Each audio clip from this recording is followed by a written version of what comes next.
আসসালামু আলাইকুম, সবাইকে স্বাগতম জানাচ্ছি ইজি পাঠশালার পক্ষ থেকে। আমি আছি নুসরাত জাহান। এসএসসি বায়োলজি সিরিজের আমরা কন্টিনিউ করছিলাম চ্যাপ্টার 2, সেটারই আজকে পার্ট 10। চলো ক্লাসটা করি। আমরা কিন্তু এর আগের ক্লাসে শিখেছিলাম প্লাস্টিড নিয়ে এবং তার আগে শিখেছিলাম মাইটোকন্ড্রিয়াকে নিয়ে।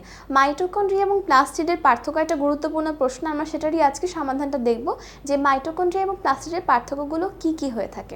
তাহলে চলো আমরা দেখি। আমরা প্রথমে আসি মাইটোকন্ড্রিয়ার ব্যাপারে, যে এখানে কী ধরনের রঞ্জক পদার্থ থাকে নাকি আবার থাকে না। দেখা যায় এই মাইটোকন্ড্রিয়াতে কোনো ধরনের পিগমেন্ট থাকে না, অর্থাৎ পিগমেন্ট এখানে অ্যাবসেন্ট বা অনুপস্থিত। বাট আমরা যদি বলি প্লাস্টিডের কথা, এখানে কিন্তু বিভিন্ন রঞ্জক পদার্থ থাকে এবং যেটার কিনা আমরা লিউকোপ্লাস্ট, ক্রোমোপ্লাস্ট, ক্লোরোপ্লাস্টের কম্প্যারিজনে দেখেছিলাম। আচ্ছা, আমরা পরে আসি। যদি আমরা বলি অবস্থানের কথা, এই মাইটোকন্ড্রিয়া কিন্তু উদ্ভিদ এবং প্রাণী উভয় কোষেই প্রেজেন্ট থাকে। তবে প্লাস্টিডের কেসটা কিন্তু ডিফারেন্ট। প্লাস্টিড কিন্তু উভয় কোষে থাকে না, বরং শুধুমাত্র উদ্ভিদ কোষে এর অবস্থান, অর্থাৎ প্লাস্টিড শুধুমাত্র উদ্ভিদ কোষেই থাকে। জিনিসটা কিন্তু ক্লিয়ার। এরপর আমরা আসি অন্তঃপর্দা নিয়ে। আমরা কিন্তু এটা জানি এদের মধ্যে মিলের মধ্যে একটা মিল হচ্ছে কি, এরা দুজনে কি দ্বিস্তর বিশিষ্ট ঝিল্লিযুক্ত। এটা কিন্তু ঝিল্লিযুক্ত সাইটোপ্লাজমীয় অঙ্গন এবং দুজনে কি দ্বিস্তর বিশিষ্ট। ওকে, অন্তঃপর্দার কথা বলে মাইটোকন্ড্রিয়ার ক্ষেত্রে অন্তঃপর্দা ভেতরের দিকে অসংখ্য ভাঁজ যুক্ত। এটা কিন্তু আমরা পিকচার দেখেছিলাম যে ভেতরের স্তরটা কিন্তু ভাঁজ হয়ে থাকে, যেটাকে আমরা কি বলি, এরকম ভাঁজ হয়ে থাকে, যেটাকে আমরা ক্রিস্টি বলে থাকি। কি বলি? ক্রিস্টি বলি। আচ্ছা, তবে প্লাস্টিডের ক্ষেত্রে যেটা হয়, অন্তঃপর্দায় কিন্তু কোনো ভাঁজ থাকে না। আমরা কিন্তু নিশ্চয় দেখেছিলাম কোনো ধরনের সেখানে ভাঁজ থাকে না, একদম প্লেন। এবং এখানে দেখা যায় প্লাস্টিডের ক্ষেত্রে কিন্তু থাইলাকয়েড থাকে, থাইলাকয়েডটা কিন্তু বিদ্যমান।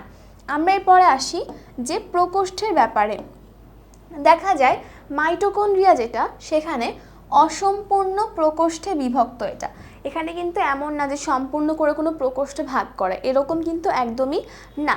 তবে প্লাস্টিডের ক্ষেত্রে বলতে গেলে এটা 3 ধরনের প্রকোষ্ঠ দেখা যায়। কয় ধরনের? 3 ধরনের প্রকোষ্ঠ দেখা যায়। আমরা এরপরে আসি কাজের ক্ষেত্রে। এই মাইটোকন্ড্রিয়া কিন্তু পাওয়ার হাউস। কি? পাওয়ার হাউস বা শক্তি উৎপাদন কেন্দ্র। তার মানে প্রধান কাজ কি হবে? শক্তি উৎপাদন করা, শক্তি উৎপন্ন করা এর প্রধান কাজ। প্লাস্টিডকে নিয়ে যদি আমরা বলি, খাদ্য তৈরি করা হলো এর প্রধান কাজ। খাদ্য তৈরি করা হলো এর প্রধান কাজ। আমরা এরপরে আসি খাদ্য সঞ্চয়ের ব্যাপারে, যে এদের মধ্যে কোনটা খাদ্য সঞ্চয় করে আবার কোনটা করে নাকি, এরকম দেখতে হবে। দেখা যায় মাইটোকন্ড্রিয়া কিন্তু খাদ্য সঞ্চয় করে না, এটা শুধুমাত্র কি করে? শক্তি উৎপন্নই করে থাকে। তবে এই যে প্লাস্টিড, এটা কিন্তু খাদ্য কি করে? খাদ্য সঞ্চয় করে। সেটা একদম যদি স্পেসিফিক্যালি বলি, সেটা হচ্ছে লিউকোপ্লাস্ট, যেটা হচ্ছে খাদ্য সঞ্চয় করে থাকে। ওকে, এরপরে হচ্ছে আসি রাসায়নিক উপাদান নিয়ে। দেখা যায় মাইটোকন্ড্রিয়াতে যে প্রধান রাসায়নিক উপাদানগুলো রয়েছে সেটা হচ্ছে প্রোটিন, লিপিড এবং নিউক্লিক অ্যাসিড। কি? Protein, lipid, nucleic acid.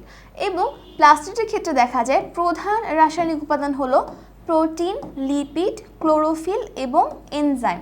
এখানে কিন্তু হালকা পার্থক্য রয়েছে ক্লোরোফিলের জন্য। মেইন কথা হচ্ছে এটা যে আমরা কিন্তু প্লাস্টিড এবং মাইটোকন্ড্রিয়ার মধ্যে বেশ পার্থক্য পেলাম।